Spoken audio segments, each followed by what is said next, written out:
Hey, yeah, what's up? This disciple Marcello Currents reign back up in this anti-Illuminati all day, anti-telepathy all day, anti-America all day. So, this video basically is going to be about my ex-wife and how she cut off the communication between me and my son. Um, I haven't talked to him in 4 years. Okay, in between that time, she lost custody. Okay, 2018. She went through a situation, you know, basically what I was telling you in the other video where she was fighting with her parents, and so she lost custody in that situation. Um, but even when she got back into his life, she didn't try to get custody, try to get me to communicate with him again. That didn't, so so basically, she just brings him in my life when it's convenient for her and convenient for my son. Meaning when she feels like she wants when it's beneficial for my son or her, that's when she'll reach out to me. You know what I'm saying? I've already reached out to the courts because when she lost custody, that caused me to lose custody. Yeah, I didn't really mention that particularly in that way, but when she lost custody, I lost custody. That's how that works. Um, okay, so I've talked to the courts about her emailing, my son emailing, communicating with me, just communicating. What we used to do was email each other, me and my son. That's what we used. That was our line of communication.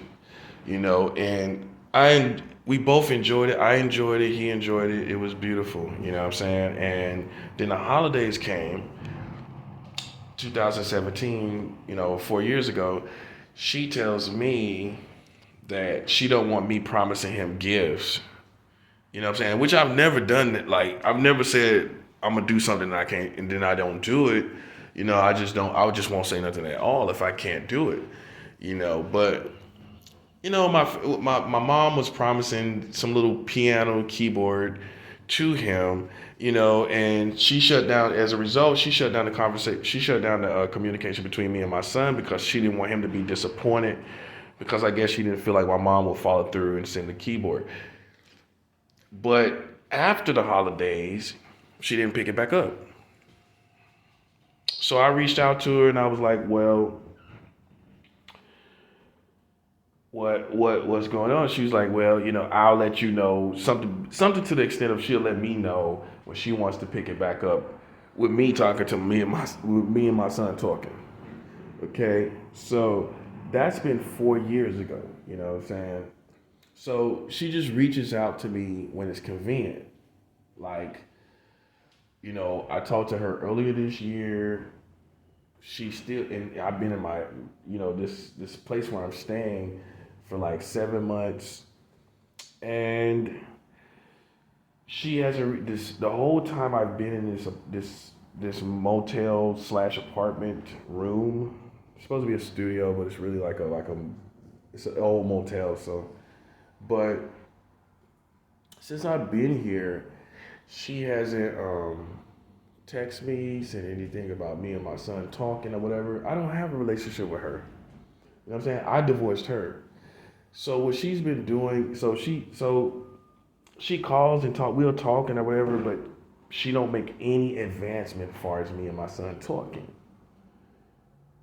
And so it's just like, what do you do in a situation like that? All you could do is what you humanly can, so um just like any other human being, I would get you get numb and you get callous to the point where if a person keeps bringing a person in and out of your life, then you're just going to get to the point where even if it's a child that they're not there. You know what I mean? So that's basically what happened. And the only thing I'm thinking about now is like okay, this woman either is going to be respectful or just totally just go away. You know what I'm saying? Just like that's how I feel. Like, just be respectful and be consistent or just go away. Because my son is like 14 now. He's 14. So it's only 4 more years and he'll be able to do whatever he want to do. You know what I'm saying? So I just rather for her, instead of trying to play like she cares after he's 14, I just rather for her to just wait till he turns 18. Don't communicate with me, and just wait and just let him come to me himself. Because that's what my son said. He said, Dad, I'm going to come find you. So my son said he's going to come find me, and I'll just wait for that. You know what I'm saying? Instead of her using my son as a weapon, because that's all she's been doing from the time he was born, from the past 14 years. She's been using him to me as a weapon, an emotional weapon, a way to get back at me, I guess, for divorcing her. So it's just been nothing consistent. I try to put myself on child support. She didn't take that. That was just to kind of spite me. That was to make me feel like less of a father, less of a parent. That's what I think. Because what other reason would a person not take the child support money? I mean, that's not about you. Any personal vendettas that you have against the father, you put that aside so that the child can have what they need. You feel me? So like for her to not totally take it at all, to me is a way of trying to make me look like a deadbeat and make me live like a deadbeat. You feel what I'm saying? Because you will even take money from your enemies. I will. So if she felt that angry or whatever, upset or whatever, you have to put that aside. You would think a person in their right mind would put that aside and, do what's beneficial for the child. That's why no one has respect for her. You know what I'm saying? And I know if she ever took me to court, nobody would have respect for her because this person put themselves on child support and you did not take the money. There's no excuse for that. You know what I'm saying? When I talk to her, she talking about, oh, I had something to do. That's the worst insult that you can say because ultimately you're trying to take care of that child. So anything you're trying to do, you know what I'm saying, is back burner to child support payments. Now, mind you, at this time, I think she's still living with her dad. So it ain't like she got money enough to take care of him on her own. So I think this was a way of trying to make me feel less than, trying to make me feel like a deadbeat, not liking to see me handle my responsibilities. She didn't like to see that, which shows you what kind of person she is. You know what I'm saying? And I can forgive all day, but the history and the reason why my life is the way it is has to be spoken. When people want to hear your life story, I got to tell them stuff like this. I got to tell them that I lost my ex-wife lost my custody of my son 2 times. She cut off communication. I haven't talked to my son in 4 years. I have to tell people stuff like this. When you really get intimate with someone, you have companions, they're gonna want to know, okay, you got a kid, why you haven't, okay, have you talked to him, whatever, and I have to explain this, you know what I'm saying? So it's not so much that I'm not over it, it's a part of my history, you know what I'm saying? And some people don't understand that. They think, oh, you need to get past it. Well, it's not about getting past it. It's not about getting past it. It's about it being a part of my history and showing you, even when you totally recover, it still is a part. I'm not gonna say it has to affect you in a negative way, but it does identify you, and it can even in a positive way. That identification will be in your strength. You know what I'm saying? So that's why I am as strong as I am. From all the stuff that I've been through with with my ex-wife and all the situation with my son and everything, and just becoming numb in the situation, That's how I become so strong, you know. So it's either way it go, it's still a part of your identity, whether you become a stronger person or a weaker person. So you know, and like I said, if she comes in and out of my life with my son, you know what I'm saying, when it's convenient for her as a human being, eventually you're gonna move on and adapt and be like, you know what I'm saying, I gotta move on, I can't worry about it. You know what I'm saying? Even with a child, you can't sit and wait forever. You know what I'm saying? The best and wisest thing to do in a situation like that is to wait till that child is an adult. If you have a very um, dysfunctional spouse, that's what else can you do? In my case, she lost custody twice, and she cut off communication, and I haven't talked to him for the past 4 years. So what am I supposed to do? I mean, literally, what do I supposed to do?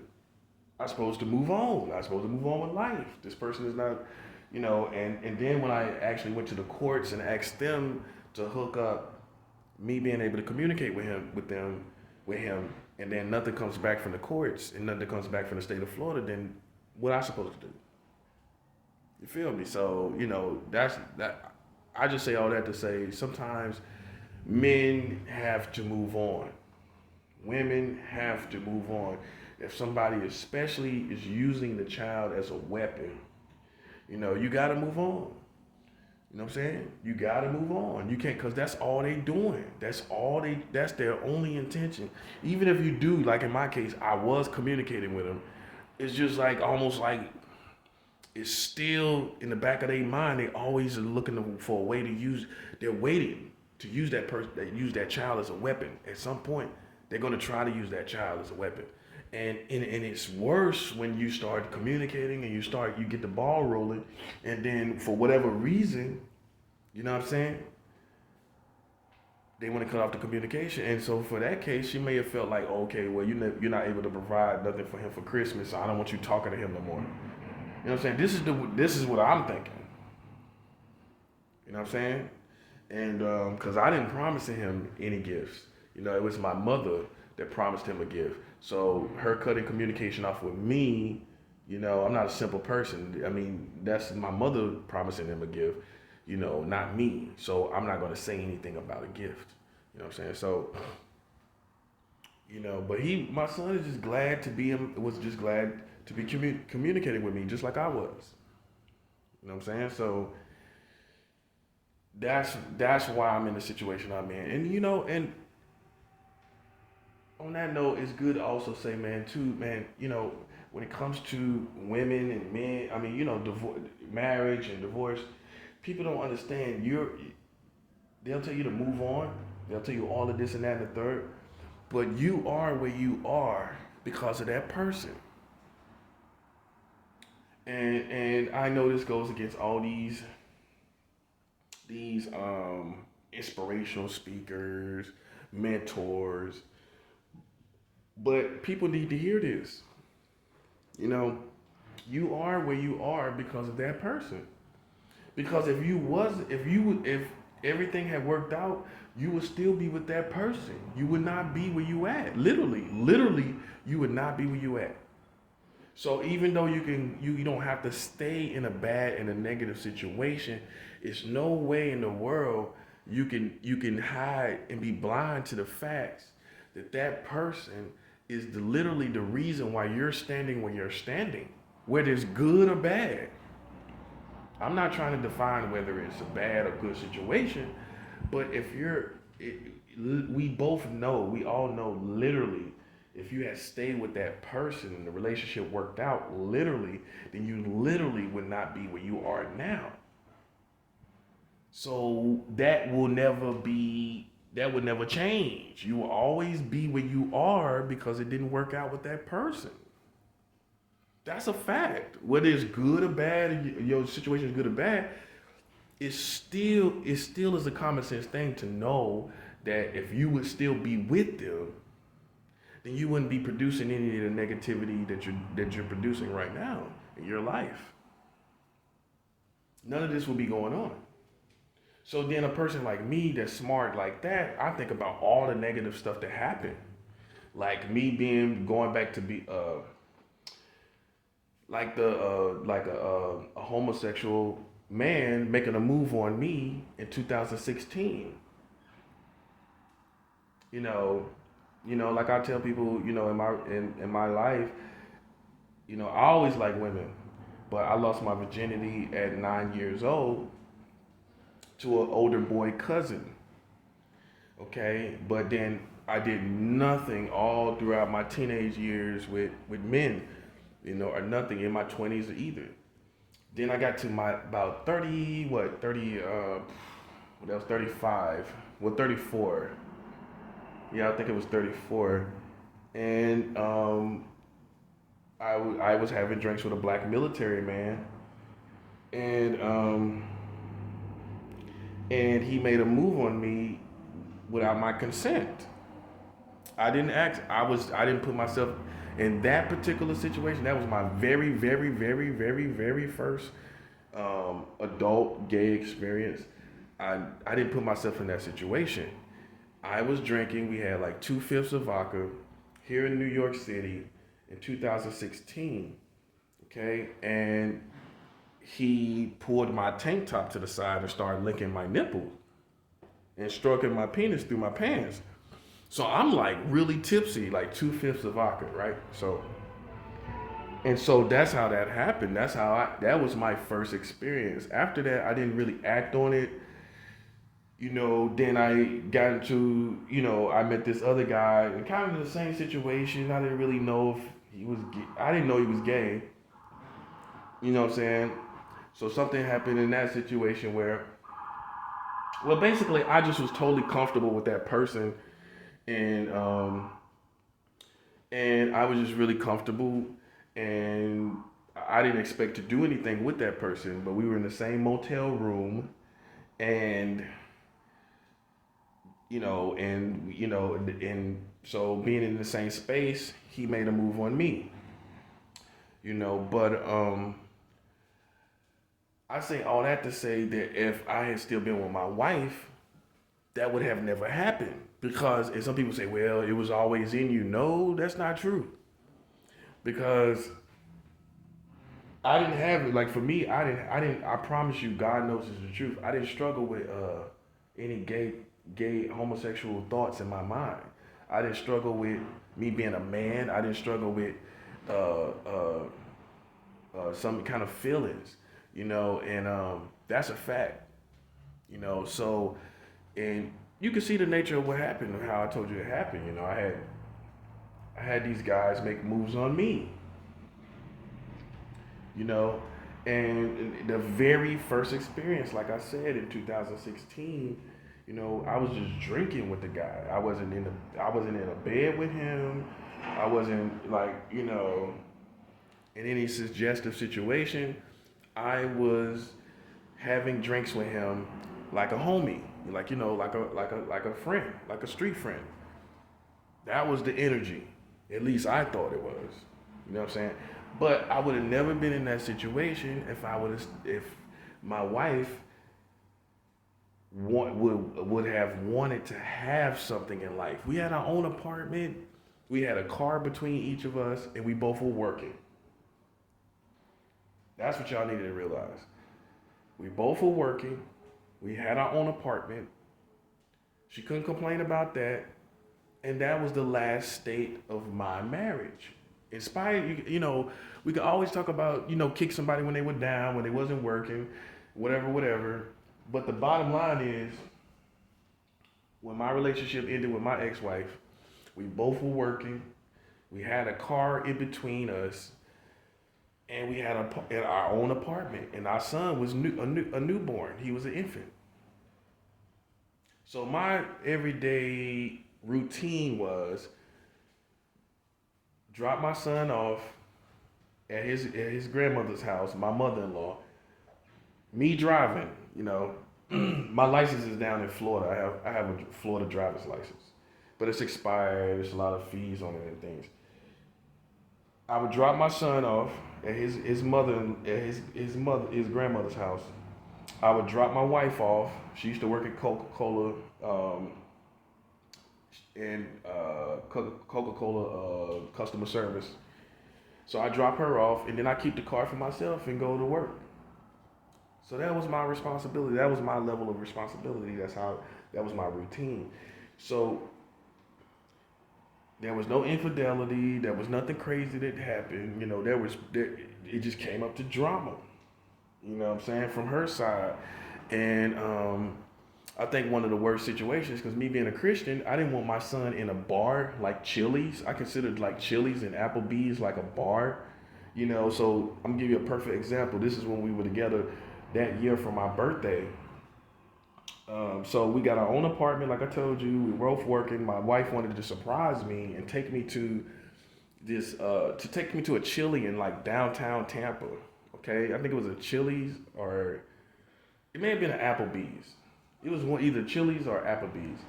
And so we had to take our son and everything. So, I mean, like I said, he was an infant. So I took him. I mean, he was in his seat. He was still in the little, the car seat. We took him. We would take. So I think we took that car seat in. Maybe not. Okay. Yeah, maybe not. But either way it went, yo. So I go in that particular Chili's or Applebee's. I open the door. I open another set of doors, and right there in our face is a whole bar, like a huge bar. And I'm like a straight Christian. Like I don't even dine in a place where there's alcohol. I'm really serious about my walk with God. So I don't want my son around nothing like that, and me either. So I seen it. I was like, oh man, nah. I stopped right in my tracks. I was like, nah. I went back to the car. And we thought about it. I was like, nah, I'm not feeling it, because I didn't want my son. That was truly my motives. I didn't want my son in an alcoholic atmosphere. So she's angry because she felt like, now I'm accusing her integrity. This is how she's acting. This is basically the vibration. Like, I'm accusing her integrity, but it's just more of how I feel. You know what I'm saying? About my son being around alcohol. I don't want him in no atmosphere where people are drinking. So she takes me back to our apartment. This is on my birthday now, 2017. No, 2007, I'm sorry. 2007, my birthday, May 31st, a day before Marilyn Monroe's birthday. So in that situation, when she knows that I don't want to go, right? She knows I don't want to go and have my son in this bar, right? She then says, she gets mad and angry, takes me back to our apartment, and just drops me off. I didn't have the key because she had the key on the car keys. She takes my son, drives off on my birthday. It's like maybe like 4 or 5 o'clock in the afternoon. So I'm like, I got out and she just drove off. I thought we all were gonna get out. I got out and she drove off. Luckily, the slide door of my apartment was like unlocked. So I jumped to the base from the ground. I jumped to the base of the balcony and climbed up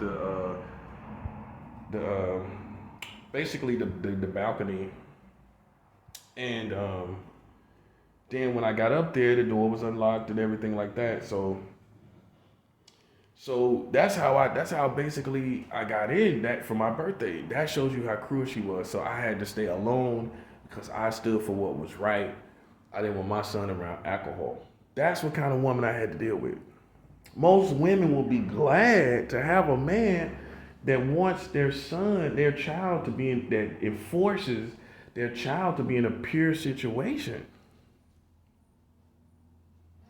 You know what I mean?